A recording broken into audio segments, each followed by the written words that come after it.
X back with a video. Hope you guys all enjoyed today's video. Make sure to hit that like and subscribe button, as it would be greatly appreciated, especially as I want to hit 14,000 subscribers by the end of the year, and that really just depends on you guys' support and whether or not you share the video to a friend, like Swedish, or the content in general. Of course, you don't have to, but it would be really appreciated. Also, check out my second channel down below, where I also post other what ifs as well as other discussion videos. This isn't really a discussion video, but you get my point. Explaining characters and things of the sort, even the very Izanagi video or idea that this is built. Now, with that being said, this is the part where we're actually going to explain the Izanagi, I guess you could say, and how Naruto obtained it, and we're going to actually see Naruto use it. Now, with that being said, let us get into the video. Naruto would rush towards Kakashi as the bell test had just began, and it wouldn't be too hard for Naruto to pull off the win. Now, how is he going to do this? By immediately blitzing Kakashi. He basically just blitzed Kakashi and grabbed the bells, but that did not secure them the win. It actually caused them to fail, and it then caused Naruto to be put on the stump because he did not use any teamwork.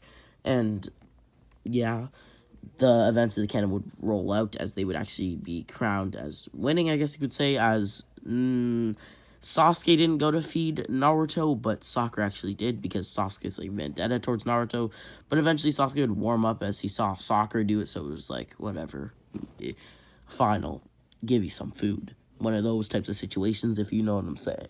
With that being said, we would then see Team 7 do a little bit of teamwork missions, which would help Sakura and Sasuke get a little bit more experience.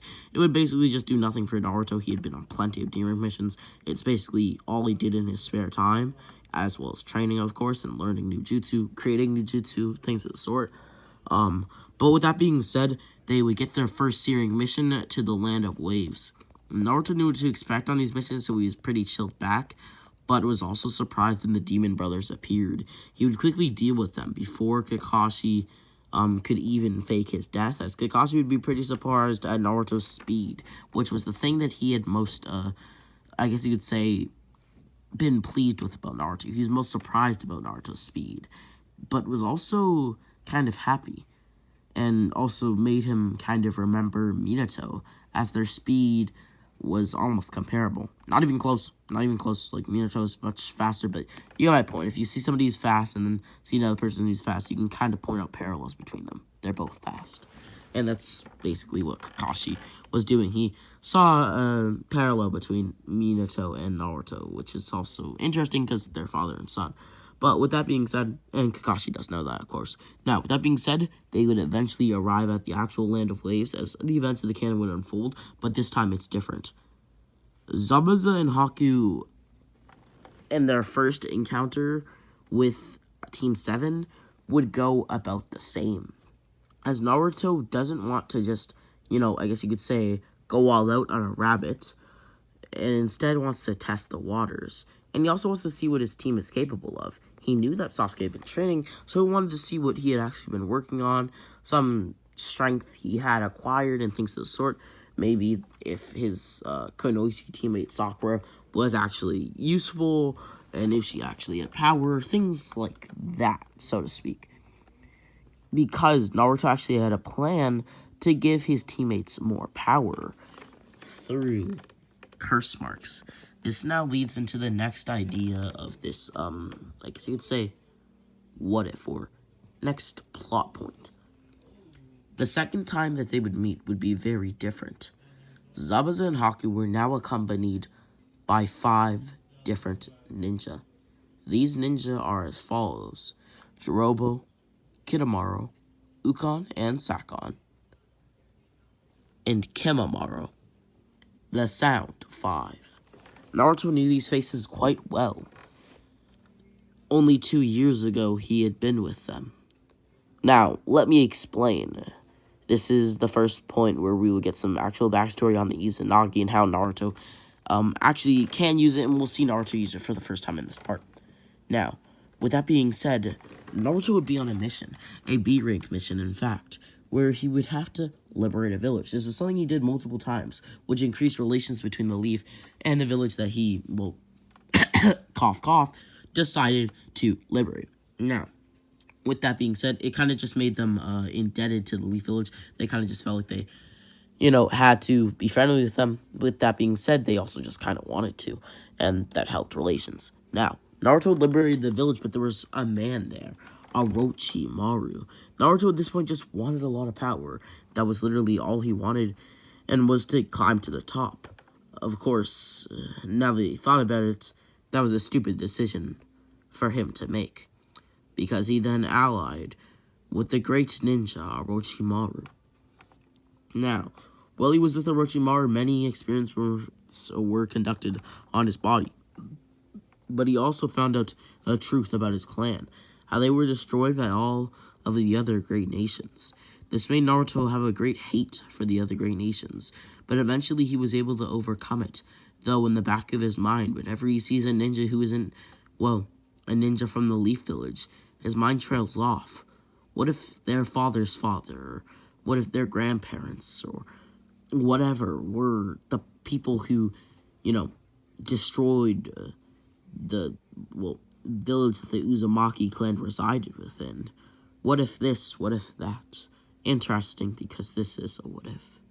With that being said, Naruto also knew that he cannot hate people for the actions of their fathers or other people, so to speak. He can't just harbor a grudge like that, because it's not right. It's just not, I guess you could say, the right thing to do.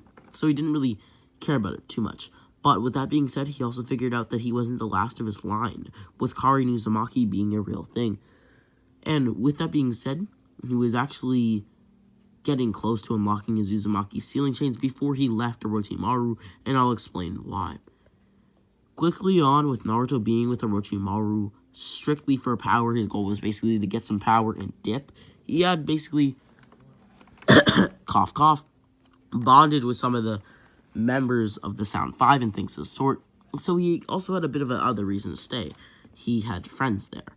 Now, with that being said, these weren't the greatest of friends, you know how it is, and Naruto had basically just had a great life at this point, though he had basically just sent a few letters to the Leaf Village saying that he was on an extended trip as something happened.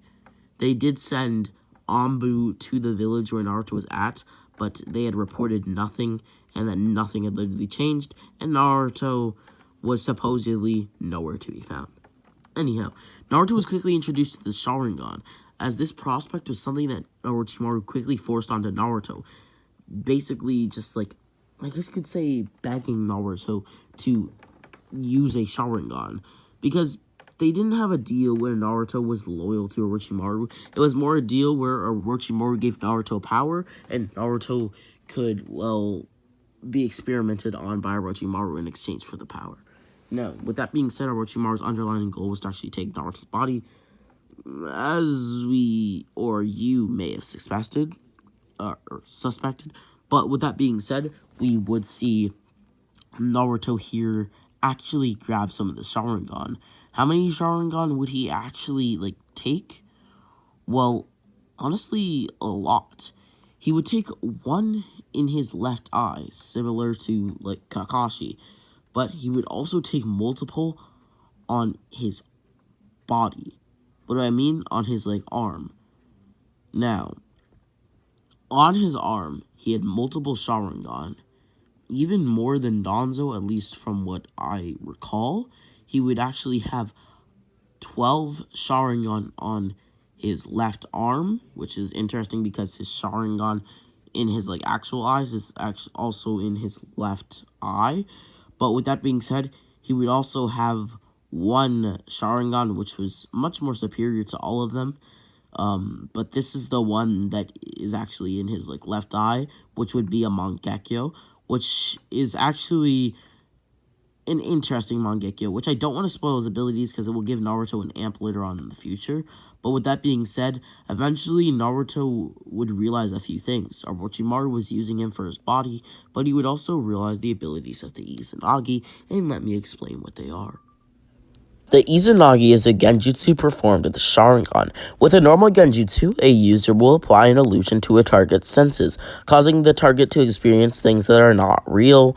With Izanagi, or the Izanagi, the user applies an illusion to reality itself, giving the user control over what is and is not real, for as long as the Izanagi is basically just active.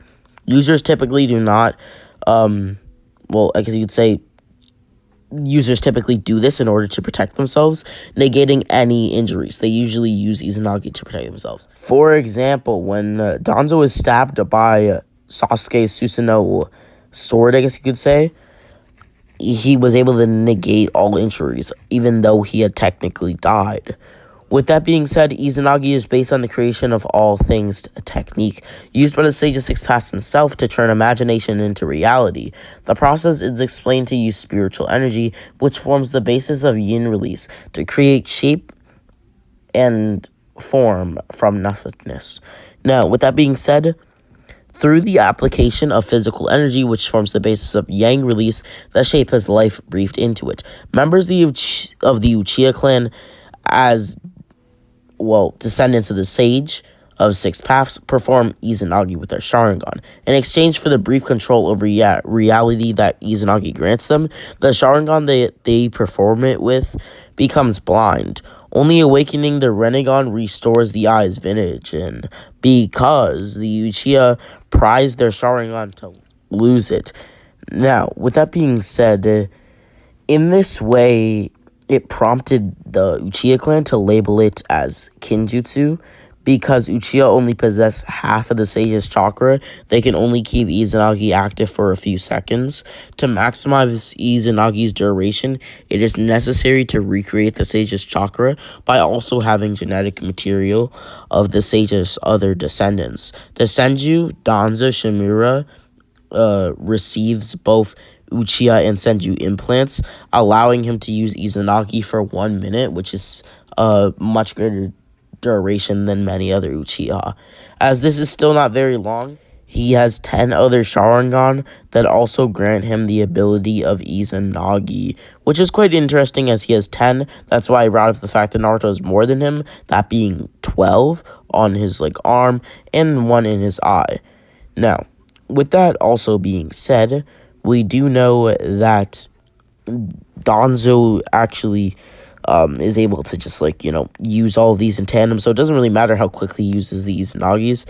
And since he is not an Uchiha, each use of Izanagi causes Danzo's chakra to drop significantly. For Naruto, this is not really too much of a problem because he is an Uzumaki, but it still is a lot of chakra. Think about it. Danzo's just Shimura, which we do not know much about. Actually, we know very little about them, but Danzo does have Senju chakra, which would mean not just he wasn't born with it, but he has the Senju, I guess you could say implants, which gives him a higher chakra level, and his chakra even drops drastically. Now, with that being said, as with other Sharingan-based techniques, Izanagi can be programmed to activate under certain conditions. The great Madara Uchiha, at least he's pretty great in my opinion, did so to undo his death after he'd been, I guess you could say, entombed, restoring him to life without anyone actually knowing, which is just broken. Now, with that being said, that's about it for the Izanami, or as far as the Izanami goes, that's about it. So I hope you guys understand now what the Izanami is all about, and we can now fully return back to our current, I guess you could say, story. Now, Naruto would basically leave Orochimaru's place because he realized what Orochimaru actually had planned for him. But when he left, he did take all these Sharingan with him, and took a few others, as well as this special material, and a test tube, which allowed him to reclone these Sharingan. This will be important later on. With that being said, eventually, Naruto would flee Orochimaru, gathering much needed intel for the Leaf Village, as he would basically disclose it, saying nothing about his Izanagi, though, and his Sharingan, as Hiruzen would basically ask him what had happened to his left eye, as Naruto would just say that Orochimaru had took it out, thinking that he could obtain the Nine-Tails chakra with it. With that being said, Hiruzen would just, believe him. Why wouldn't he believe Naruto? He and Naruto are pretty close at this point, so, yeah, if you want to take that into account, then you can. But basically, after that, Naruto would train to now defeat Orochimaru and to erase his existence, as he realized actually how cruel Orochimaru was, seeing many of his test subjects and many things. When he actually left the hideout, he basically destroyed all the test tubes that were carrying people and let all the prisoners and things of that sort out. He also liberated all of the hideouts he came across on his way, basically just like destroying many of Orochimaru's territories and invoking war on him, you could even say. Even though Orochimaru is more of like a one-man army type deal, he doesn't really have that many subordinates. But with that being said, he does have strong subordinates. Now, back to the current story. The Sound Five were now all there, and Naruto didn't really know what to do. He was surprised at how many there were, as immediately 2 bullets would fly towards Naruto. He would quickly dodge, but unlucky for his squad, all of them would be hit with 2 bullets each. These bullets would quickly knock them out. It had seemed that there was some sort of sleeping-like powder within them. And who had been firing it? Or the bullets, you could say? Kabuto Yakashi. Naruto would quickly rush towards Kabuto. As he stared into Kabuto's eyes, Naruto would then open his Sharingan in his left eye as he would smirk. "You are now under my genjutsu. Follow my command." Naruto and Kabuto would then walk out of the forest-like area that they were in, as the Sound Five would be surprised that he had, defeated Kabuto so quickly and got him to surrender like that. Kabuto would then ask Naruto if he could go, over to the Sound Five, as Naruto would say, yeah. Little did Kabuto know, but he was actually under the influence of a genjutsu. Not the Izanagi, but just a genjutsu that Naruto had with his Mangekyo. Now, with that being said, it was kind of like a mini version of Koto Natsukami, which I have talked about on my second channel, which you should definitely check out, where he basically gets the ability to kind of just control Kabuto without him actually knowing, as Kabuto would basically just start attacking the Sound Five, and he would get a decent blow on both to Yuya and Kitamaru, or not Kitamaru, Kitamaru. I'm so sorry that their names are so close, closely, I guess you could say, named. They both have very, very similar names. I'm so sorry for that. If you confuse them, my bad. If I confuse them, also my bad.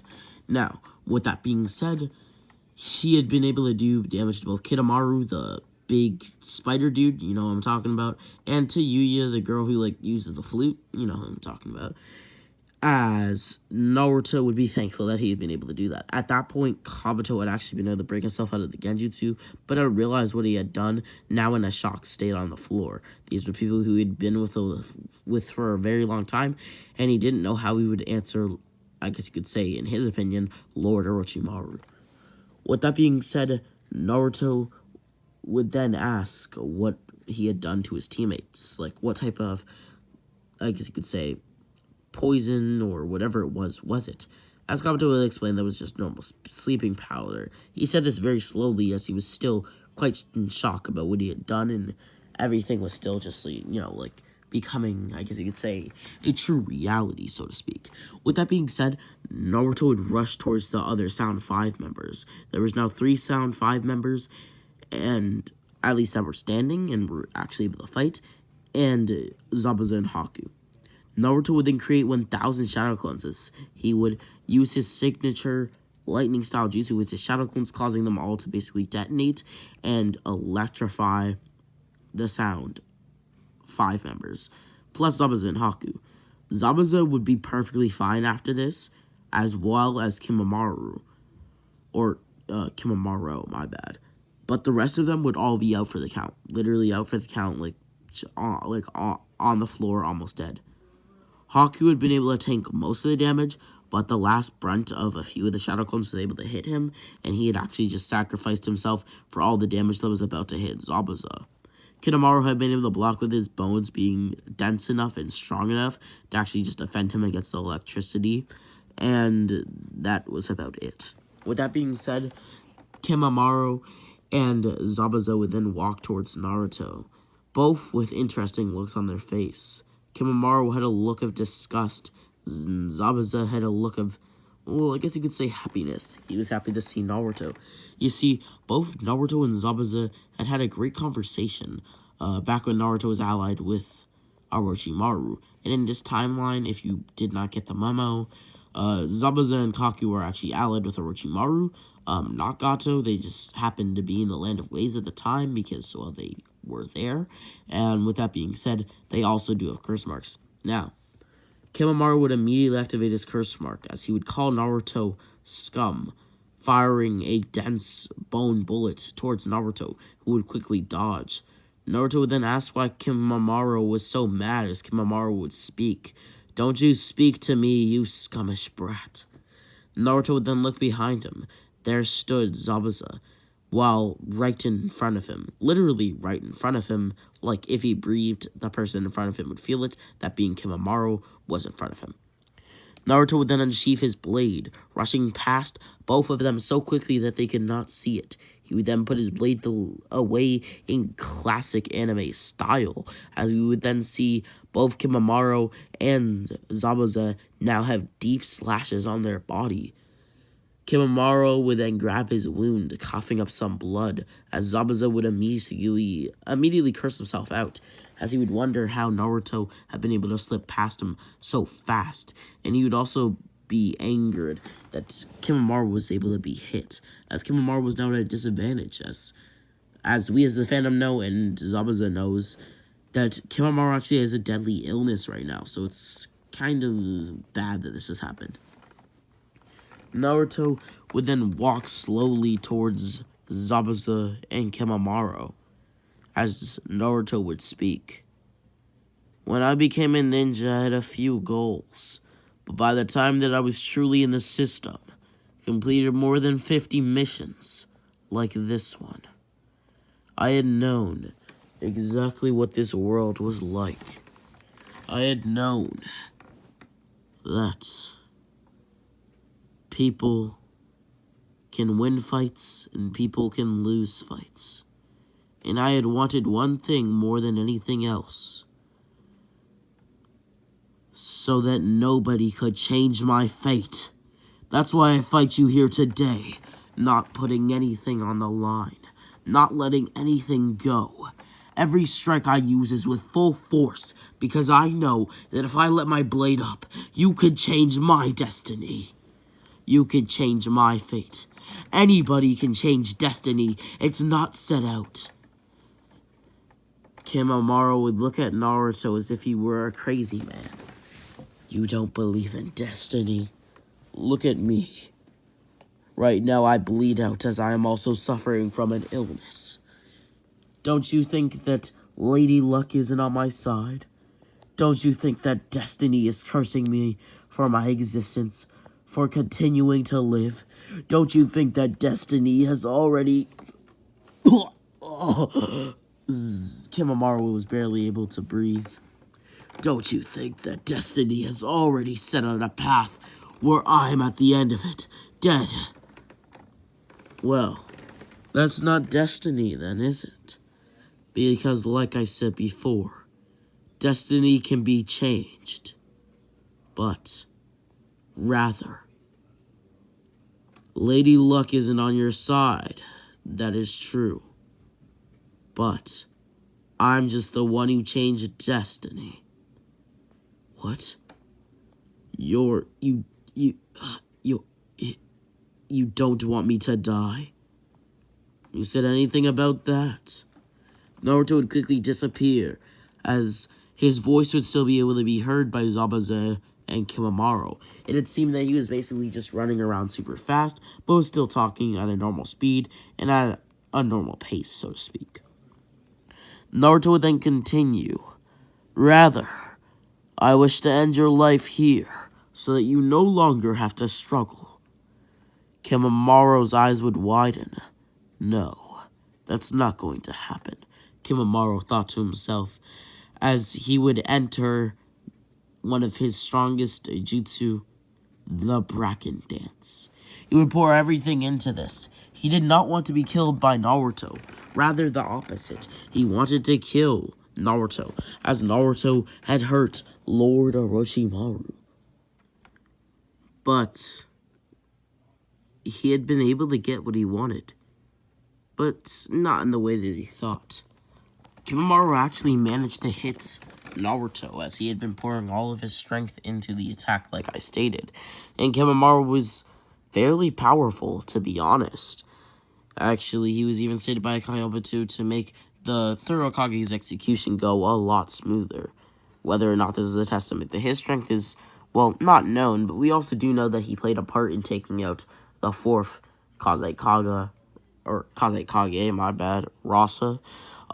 With that being said, we truly do not know how powerful he actually is, but I'd garner to say that he's about Kage level. Rather not that's low or mid Kage, really just depends. Definitely not high Kage though. And he would basically be able to actually kill Naruto with the attack. Naruto would then fall on his knees as he would, well, die. Kimimaro would smirk, knowing that he could die happily, as Naruto would let Kimimaro die, actually waiting for him to die.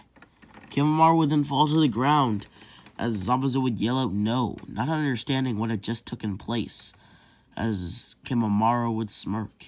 It's okay. I've gotten my revenge. Naruto would then get back up, using one of his Sharingan's Izanagi ability to literally revive himself from the dead, as he would ask if he thought that it was over. Zabuza's face would turn to one of, kind of frown. Naruto, why did you do that? Naruto would then look down at Kimimaro's lifeless body. He was my friend too. He was my friend before you, actually. But, I must say, it was a great journey with him I had. A long time ago, back in the Hidden Cloud Village, we were on some espionage for Lord Orochimaru, and we had a great chat. We just talked about life. That's all. And it was great. But you, on the other hand, Zabuza, I don't want you to die here. You see, the people in this village, they don't have somebody to protect them. People come to attack them here and there, but they don't have somebody to rely on. You, my friend, you can help them. You and Haku, I'm sure of it. Zabuza's curse mark would emerge. You think so? You think I'm buying that crap? You just want me to, what, govern this village? I truly mean it. Govern this village and we can all go home. Naruto and Zabuza would then have a long talk after this, as Zabuza would eventually decide to listen to Naruto, actually becoming the Kage of this village, as this village would start to become established with the help of Naruto and friends. Friends being Kakashi, Sasuke, and Sakura. Eventually, the village would actually become very prosperous, having all of its own crops and meals, food, fish. The bridge would be completed. They would actually start to have a ninja system of their very own, and things of the sort. A Chunin exams-like arena would be built.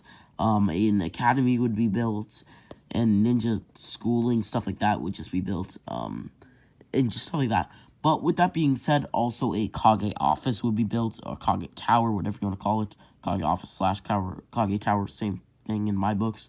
But with that being said, hope you guys all enjoyed this part. We're basically going to end off with Naruto, Sasuke, Sakura, and Kakashi returning to the village. They're heavily congratulated for what they had done and what they had accomplished on the mission, as they had basically then returned, or they had returned, and basically they then went to the Forest of Death, as the Chunin exams are basically going to go the same in the written exams, which I do see a small change happening where Naruto actually gets a 10 out of 10.